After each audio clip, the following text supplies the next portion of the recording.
Tell me you love me. Tell me we'll grow old together. Tell me that you'll love me in sickness and health. Tell me I'm your superhero. All of those were from a commercial that ran through the month of February for Hallmark cards. These are words of, excuse me. This is the language of the words of affirmation. Sorry. If this is your love language, words of affirmation. Affirmation is a positive statement or a declaration of the truth or the existence of something. If this is your love language, then words are very important to you. They speak to the very essence of your being. And they make you feel loved. Story. I was driving my daughter home from work one evening, and for the first time, I saw her as a young woman instead of a little girl. I was taken back by how well she carried herself and how strong and self-confident she seemed to be. And she got in the car and told her that I admired those qualities in her. After a little bit, she thought, she said, Mom, thank you, I really appreciate you saying that to me.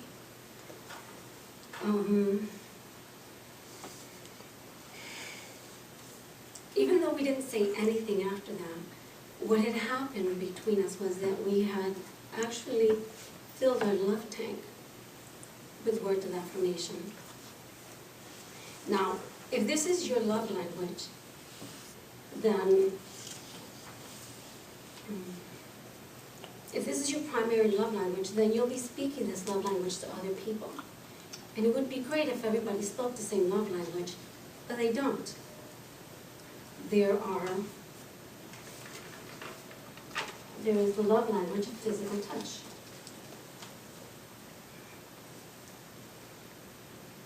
Physical touch to a person that speaks, physical touch speaks very deeply to a person who understands physical touch. The magic, feel bad.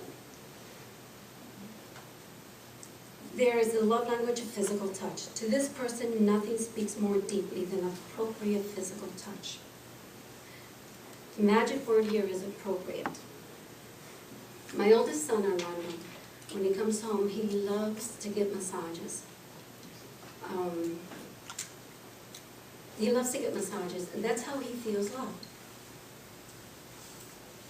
My second son, however, hates that. He doesn't like to be touched.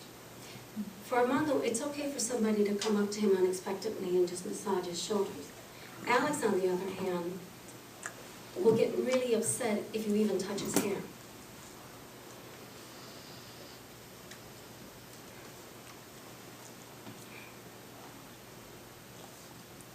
He doesn't like to be touched unexpectedly. Alex doesn't like to be touched unexpectedly, and even touching his hair can get him upset.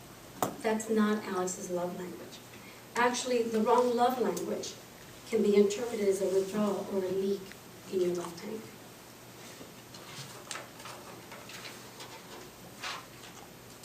Okay.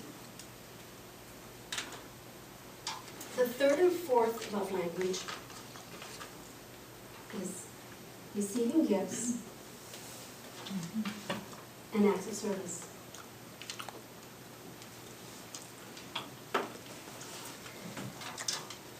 For people whose love language is receiving gifts, a well-thought-out gift speaks volumes of love to them. Let me tell you what a gift is not. A gift is not a barter where if you clean up your room, then I'll get you that basketball you want. A gift cannot have any attachments to it.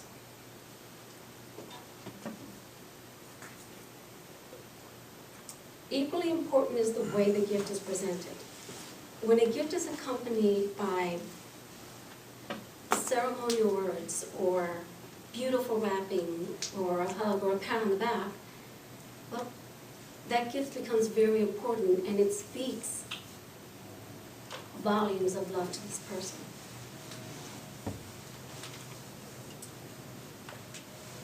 Now, acts of love or acts of service,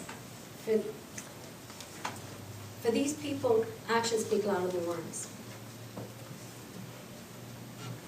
Helping out with the normal chores of a house, maybe getting the car tank gassed up or anything like that, makes this person feel respected, appreciated, and definitely loved. When I was married, I used to joke with my husband that I wanted a diamond ring so big that it would make me drag my knuckles on the ground. But that I would give that up if he would just help me get the kids ready for bed at night by reading them stories or giving them a bath. 20 years later, I did get that ring. But instead of being happy about it, I felt actually a little sad. The reason for that was because after reading Dr. Chapman's book, I discovered that my love language is actually acts of service. His love language is receiving gifts. What should have filled up our love tank actually created a leak. Now, the next love language is quality time. Now, quality time means that you're giving a portion of your life to this person. The object of quality time is togetherness.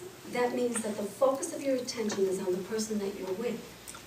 That includes eye contact, words, body language, and most importantly, quality conversation.